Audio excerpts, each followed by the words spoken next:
So, ladies and gentlemen, welcome to this morning's session where I'm joined by Rowan and Mark from the Digital Production Partnership. So welcome, guys. Thank you. An absolute pleasure to have you both with us this morning. Very nice to be here.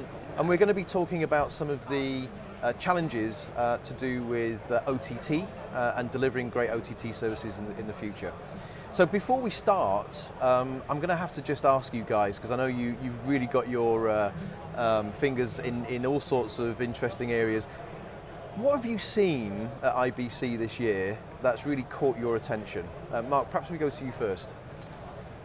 Well, you know, yesterday I went to see a demonstration from a new company called Illuvio, run by the folks who started Aspera. And you know, I knew they were doing something around content and blockchain. Now, I'm not a technologist, I'm a producer by background. And you know, content over blockchain, I just couldn't get my head around it.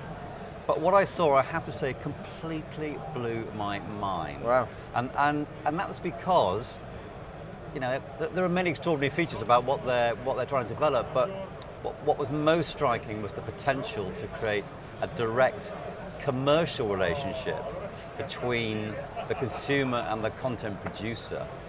And when that happens, and the level of disintermediation that could bring, that is pretty profound. Interesting. And Rowan, how about you? Yeah, so I think you know, we've been hearing so much hype for so long now about artificial intelligence and machine learning masquerading as broader artificial intelligence. The thing that is kind of low-key, but actually I see as exciting in terms of real-world benefit, is that we're starting to see a little bit less hype and a bit more in the way of features genuinely enabled by that technology. So people actually making use of it. I think that's exciting. And anything that you've seen, which is the 3D TV? Well, you know, I think there's a lot less of that. You know, a few years back, we were in this kind of ridiculous hype bubble, where everyone could see cloud coming down the track, they could see IP coming down the track, they could see AI coming down the track. They were overexcited about VR a bit too early. And there's a real sense, I think both last year, but even more this year, of kind of getting down to business, making some of these things real, very much like Rowan just said about AI. Brilliant. Okay. So some of our viewers out there may not know what you guys do. So Mark, perhaps you could just give us a quick heads up on who the Digital Production Partnership are. Yeah. DPP is it's a business network for the media industry. And what that means is that we bring together companies from the whole supply chain, all the way from production through manufacturers, service providers, right through to broadcasters, online platforms, to work together either to identify opportunities for change, so making technical interventions to make the movement of content globally happen more smoothly, or actually by meeting each other, understanding sort of common opportunities and issues and problems, and developing networks.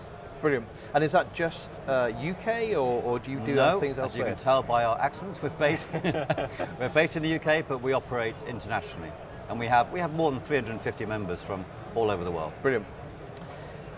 So guys, we're going to talk a little bit about OTT, and one of the things obviously we've seen in the market, certainly over the last 2 years, is quite a remarkable uptake of both broadcaster video on demand services and SVOD services from larger global players, etc. It's been a real remark. What do you think is driving this uptake? I mean, for me, I think, you know, it's viewer behavior. You know, it's kind of almost cliche now, but you know, people want to define what they want to watch, when they want to watch it, where they want to watch it, and you know, that element of being able to grab a TV program no matter where I am, no matter what device I'm on. I think that's what really drives it. You know, having great content at your fingertips whenever you need it. I mean, one of the interesting things I've heard this week was ITV from the UK talking about viewer habits around Love Island, you know, one of their big hit shows, and they're seeing huge uptick in people watching it on demand, even on the day it's broadcast, like right after broadcast. And you know, my personal hypothesis there is that, you know, that's not really about somebody saying, I want to watch this on demand or I want to watch it on an OTT service. It's actually I want to pick up my iPad and watch it. Right. You know, especially the age of viewers of that kind of a show, they don't go to sit down to turn on the TV. They pick up their iPad to watch the show. And for me, I think it's that. It's all about viewers having the right access to content in the way they want. Just take a look at what's happening with smartphones. The average price of a smartphone is going up. Okay, that's completely counter to what you'd expect. It went down for many years, now it's going up. Why is it going up? Because actually, these are our most valued devices. We all know they've become extension of ourselves. And so, people feel they're very special and they have a relationship with them that perhaps they once had with, their personal computer or their TV. You look at the price of some of the new iPhones, basically it's the price of a very good laptop. Or the price of a PC many years ago. And it's as simple as that, really. That these are the things we want to conduct our whole lives through, and our whole lives means our content consumption as well. So from those answers, are you saying that we might see OTT services become more mainstream, or do you think they will sort of retain a sort of niche within the overall?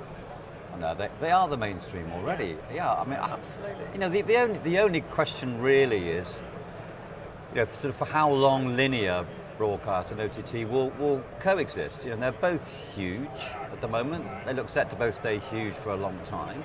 And the question is simply at what point linear might start to give way. Yeah, I mean, I also think that the lines are increasingly blurred. You've got Amazon showing the tennis live. You've got the BBC expanding iPlayer from just being catch-up to having loads and loads of archive content available for me to watch. The difference between these sort of broadcast services and OTT services is increasingly a very blurred line. Yeah, so one of the things we've seen playing out in perhaps the industry press recently is that sort of question of whether broadcasters have been a bit maybe slow to react to some of the sort of viewing and changing viewing habits that we're seeing. What do you think some of the sort of big challenges that broadcasters out there have in looking at OTT or delivering OTT services?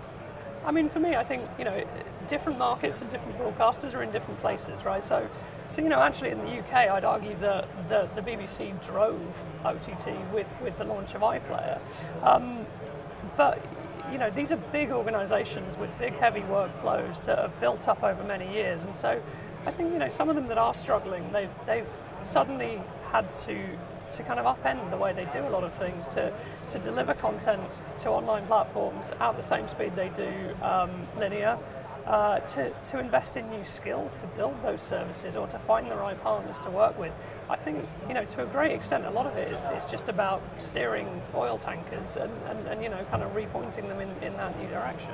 I think that's true, and also if you're a commercial broadcaster, advertising revenue is still pretty strong, and we had a conversation the other night with people from across the industry and from advertising, and it was kind of fascinating to hear somebody's very senior in the advertising world saying, actually, it would suit us really well if linear kept going for a long time, because it's still a great model for us. Yeah, I mean, with the best one in the world, TV advertising, okay, there's been peaks and troughs, and maybe it's not quite where it once was, but it's still a great way to reach customers, and it's still a great way to earn money for the broadcasters. Yeah. So what do you think, which parts of the value chain, technically I guess we're really sort of referring to here, do you think still need some work? So, I mean, I think there's maybe a couple of pieces. Probably the first would be, the consumer end of things. I'm very aware that walking around shows like this, most of us are working in big companies in big cities where we've all got great connectivity into our homes. But actually, that still isn't the case for a lot of the world. Getting that universal service to everyone is definitely still a challenge. The other one that I think doesn't get talked about enough, especially as we move more and more to mobile, is the issue of contention in congested cities. So my personal frustration on an almost daily basis is that I go through a mainline train station at rush hour. I've got 5 bars of 4G on my phone, but I can't load a web page, let alone stream a video, because the bandwidth that's available is plenty sufficient, but there's too many people sharing it. And back to your questions about what we've seen in the show, 5G is really starting to become a buzzword. I'm really looking forward to it, but I am also slightly concerned that we're going to have exactly the same issues, that too many people in too small a space will consume that bandwidth incredibly quickly. Yeah. You always get this kind of laughable situation every year at CES, the big consumer electronics show in Vegas, where, you know, absolutely every single one of these millions of devices in the show is connected. You step outside the halls and you can't get a signal. You know, Yeah. Rowan's right. There's still if we could get to a place where everyone in the world truly had high-speed connectivity wherever and whenever they wanted it, well, then we'd see some extraordinary transformations in what's happening with media. We can't even imagine. Yeah. So I guess really connectivity is what you're sort of pointing at, that needs a lot more work in order to make this sort of reality of everything everywhere being coming true. Yeah, and I don't think it's the only thing, but it's probably the biggest one I'd call out. And, Sure. and you know, at the contribution end of things as well, you know, once again, Yeah. we're seeing IP more and more used for production. You know, we're in an IP studio right now, but you know, getting decent connectivity from remote locations when you're doing news broadcasting, when you want to go and, you know, shoot in some remote location is still a challenge. So I think that continues to be an area where focus is needed. And also, I mean, I'd sort of slightly touch on what I mentioned earlier about, you know, for broadcasters, re-engineering themselves to deliver to OTT first, or at least in parallel with their broadcast chain, is still something that's taking a lot of effort for a lot of people. You know. Yeah, and I think related to that is the data question. You know, we talk a lot about data and analytics now, and the potential of AI and machine learning around it. But the truth of the matter is that it's quite difficult to find uninterrupted data streams across different parts of the production, management, distribution chain, and across different platforms. So, like, a unified world of data is, you know, not yet with us at all. So that's probably some of the sort of technicalities, but you also just mentioned before some of the sort of challenges within the, you know, the commercial model aspect of this, and fundamentally, you know, that needs to be addressed as well. So, you know, we've seen some interesting upsides for delivering OTT services, additional revenues and so on. I guess the question really is, do you think the broadcast business model, you know, needs to, you know, almost fundamentally change in order to be able to really address the opportunity? Sure.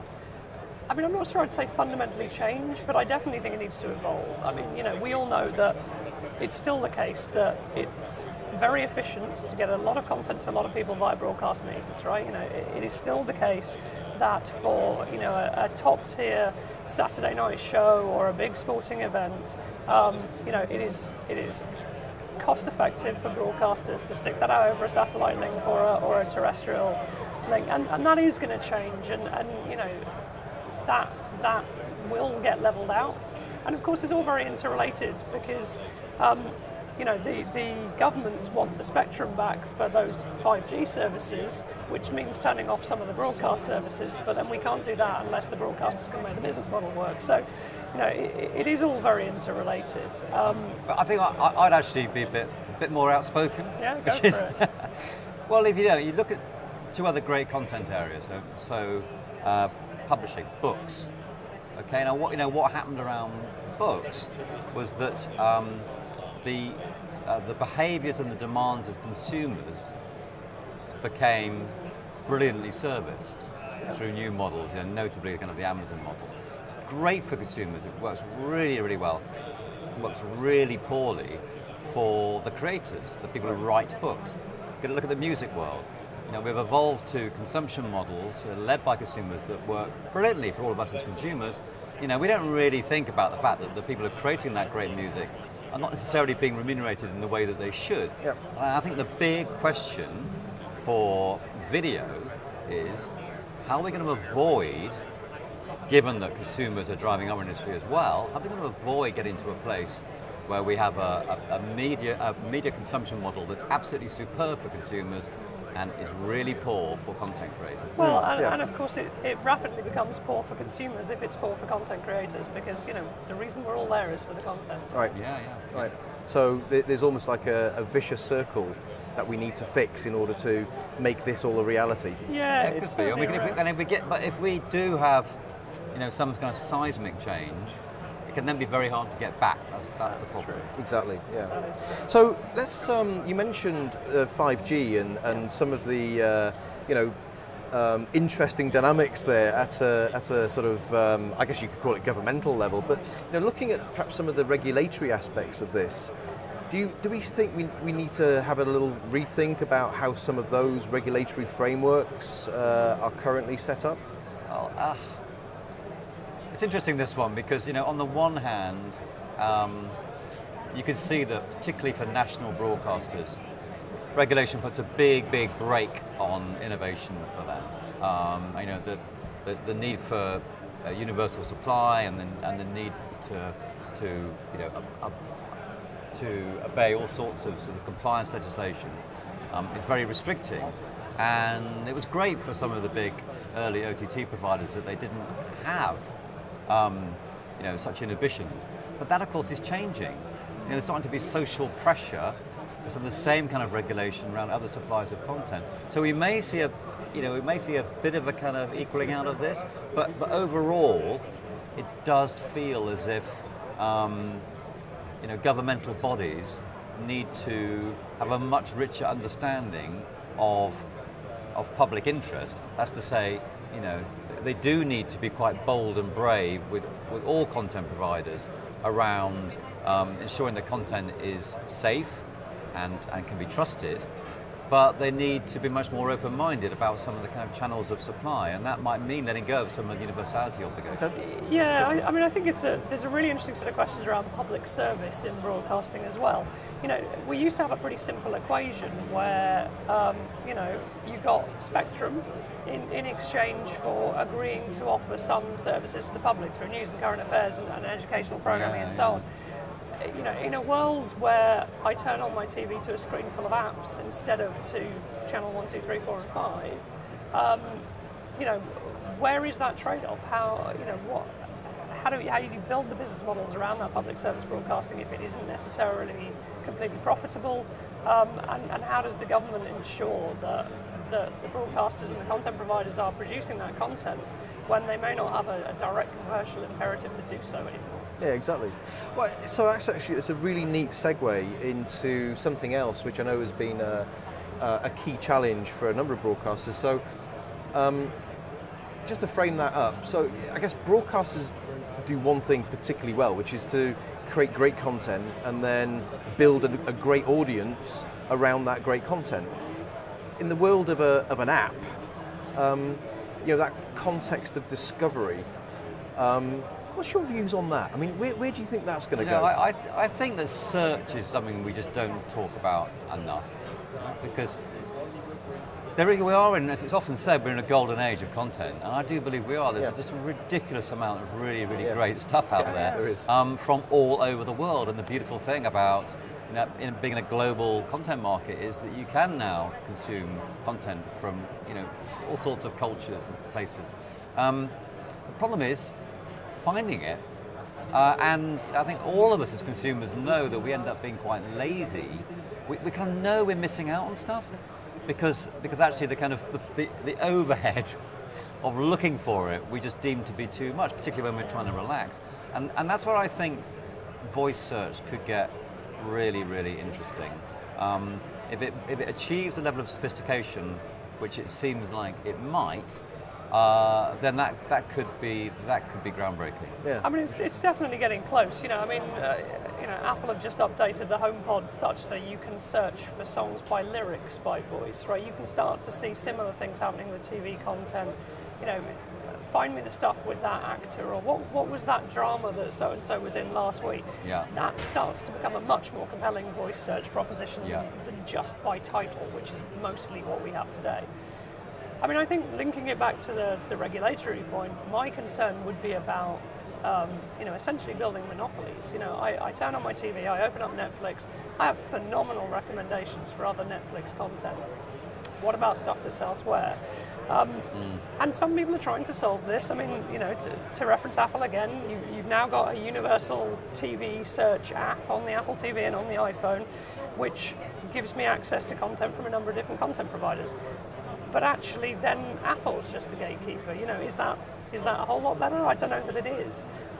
So we need to find ways to open up that content outside of its silos. Otherwise, you know, you are going to end up in a monopolistic situation where, you know, 2 or 3 big providers are. Yeah. gatekeepers I mean, to Rowan makes a everything. great point. It's almost like we could, in a digital world and in a voice-based world, we could get back to the place where, you know, if you've got button 1, 2, 3, or 4, you know, you're going to be dominant. Yeah. But also there's a scenario here where, and I'm going to show my my colours, I guess, where the schedule actually helps in some scenarios. I mean, do you see a place for that going forward, or what's your views on that? Well, you know, curation could still remain significant. It's been discussed for many years, you know, and the notion that you, again, human beings are, when they get into a kind of entertainment mode in particular, you know, are being lazy and being passive. You know, that's kind of a good thing. We all need to be. We all need to relax. And so, you know, if we have trusted sources, whether it's a person or whether it's, you know, a network or whatever, that offers us adjacencies, you might call them, rather than a schedule, then there might still be some kind of a place for that. Yeah, and you know, I can't help but think about the music industry and how that's going. You know, we're seeing, I mean, radio is still big, but on the streaming services, you know, curated playlists, Spotify and Apple and YouTube and others have, you know, human beings putting these things together still, in addition to, you know, algorithmically generated recommendations and so on. And it feels very much like there's a place for both. I think it would be a real shame if we lost all sense of curation. Whether that's a linear schedule per se, or whether it's more like curated playlists, more open to question. I mean, it's not inconceivable that one day it could be that, you know, a device offers us a curated playlist which is drawn from the recommendations that have been made by people in our network. Yep. You could imagine you come home and you find that the stuff that your friends are all talking about ends up being offered up to you in sequence. It's possible. And I think this also sort of segues into the sort of, you know, dynamic that we're seeing today in a lot of European countries where, you know, a number of you know, broadcast entities are sort of amalgamating you know, operations into a more you know, intuitive interface for viewers. So bringing everybody's content together in a fair and equitable way. So we're not in and out of different apps. I mean, do you think that's a sensible approach? Is that something that we should see more of in the future, or will see more of in the future? I think it is, and I think it's something that some of those groups of broadcasters are going to need to do to remain relevant in this new world. You know, with the best one in the world, very few of the big broadcasters have really high-profile OTT services. Right. You know, I mean, BBC in the UK are one of the few that I would think of. You know, you look at Hulu and that kind of thing. These kind of coming together of different content providers. Absolutely, it gives you a scale and an amplification of what you're doing that, when you're up against Netflix and Amazon, is probably necessary now. Yeah. But I guess that actually, that concept actually kind of raises another question in my mind, certainly, which is, you know, if you look at the way that you know, different organisations have been developing their services, the technologies they're using, etc., it sort of shows that there are, you know, very few standards. And of course, within the linear world, we've been used to working around standards that have helped guide the industry and big players within the industry.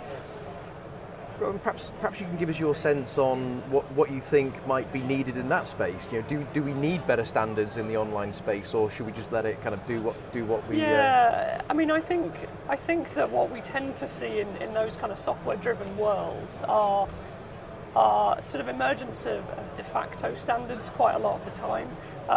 For me, I think, you know, the world is changing a little, and we're not in a world where we're going to spend, you know, many years nailing down really big, heavy standards that drive, you know, hardware kit that is built into the broadcast chain.